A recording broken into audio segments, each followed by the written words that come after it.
और दोस्ती, कैसी दोस्ती? ये बकरा हलाल करने की जगह पर इंसान को हलाल कर दिया। उसके पेट में चाकू घुमा के ऐसे खरबूजा की तरह आंत निकाल दिया।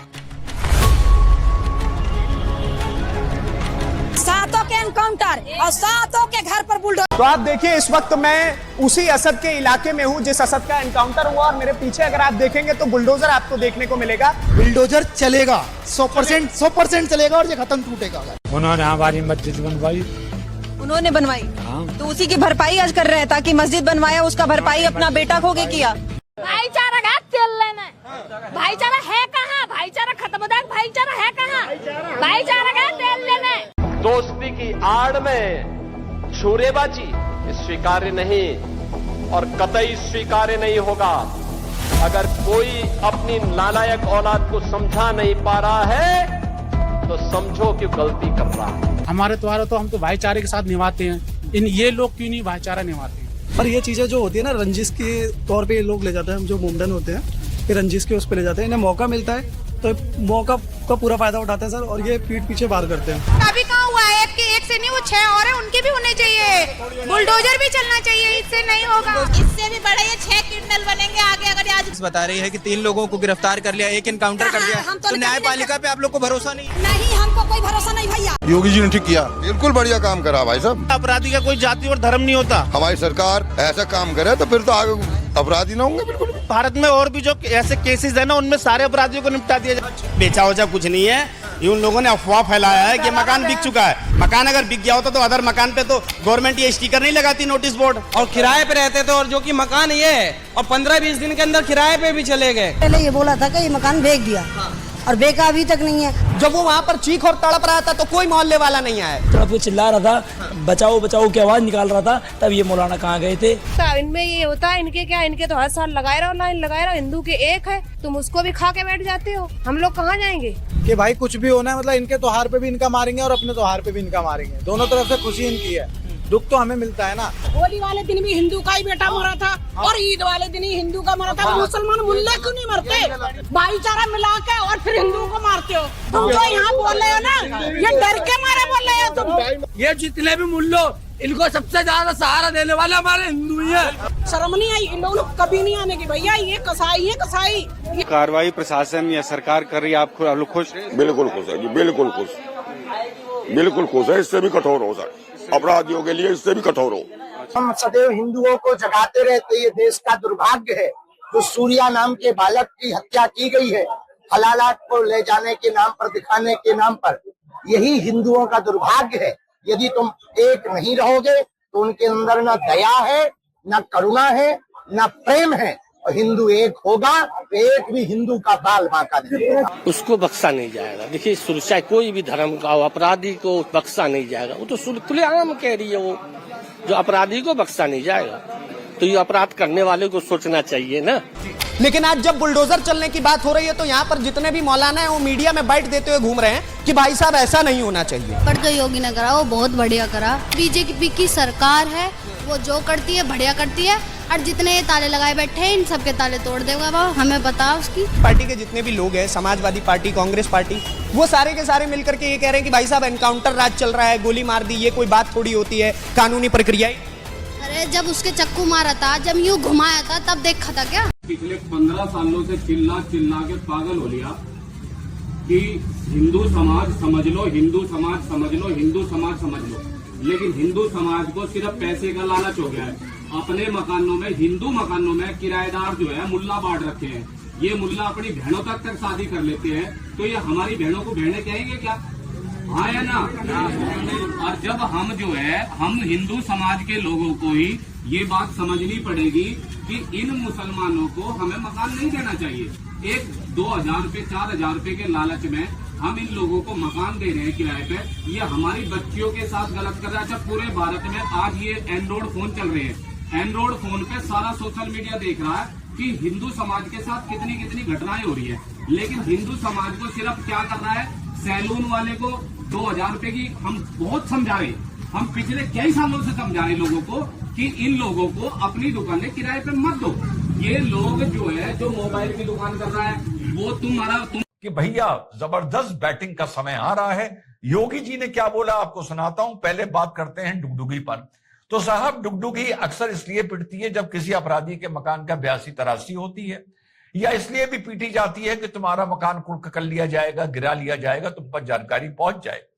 तो जो असद का पुश्तैनी मकान है, इनके अब्बा हजूर का या दादा हजूर का, उसी क्षेत्र में फिलहाल असद किराए के मकान में रह रहा था। वहां पर डुगडुगी बिट गई है और 15 दिन का टाइम दिया गया है कि 15 दिन में ये मकान खाली कर दो, ये गिरा दिया जाएगा। क्योंकि जो खसरा खतौनी सब निकल के आए, उससे साबित हो गया है कि असद के दादा या अब्बा हजूर ने जो मकान बनाया था वो बंजर जमीन पर बनाया था। ठीक साथियों, और इसके अलावा पूरे क्षेत्र की अब मैपिंग भी हो रही है। मैपिंग किसकी हो रही है, किसका मकान कहां बना हुआ है, किस पर गुंडा एक्ट है, किस पर कभी गैंगस्टर एक्ट लगा है, किस पर कब क्या मुकदमा लगा है, और सबका अब ढोल बजने जा रहा है और सबकी क्लास लगने जा रही है।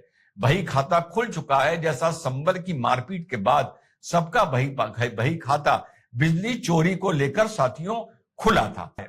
और कल मैंने असद के बारे में एक बात बोली थी, लेकिन इसकी शक्ल देखो, इसकी शक्ल ये बता रही है कि ये कितना बड़ा स्मैकिया और नशेड़ी किस्म का एक इंसान या लड़का होगा। जी हाँ साथियों, तो शायद मुझे गाली देने वालों को ये लगा होगा कि देखो ये किस तरीके से, ये तो हर जगह रिश्ता जोड़ लेते हैं ना, एक मुसलमान को नशेड़ी बोल रहा है।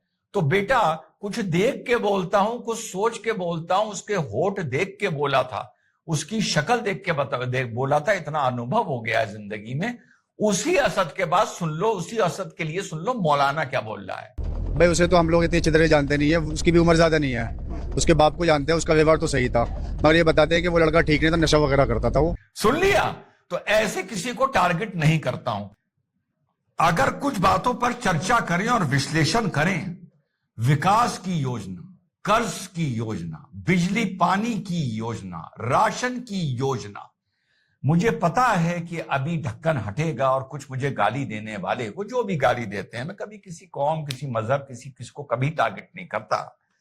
वो आएंगे कहने के लिए ये तो हमारा पैसा था, सरकार का पैसा थोड़ी था। ये इनको सिखाया गया है।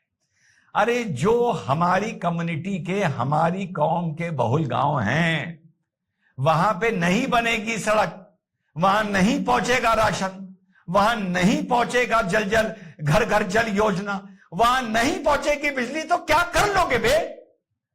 क्या कर लोगे ये बताओ?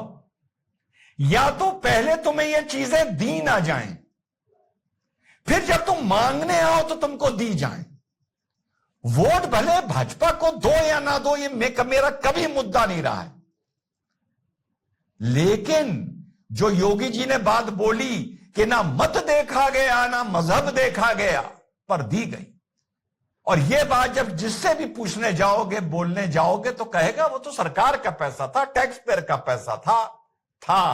पर अगर नहीं देंगे तो क्या कर लोगे बताओ? नहीं देंगे।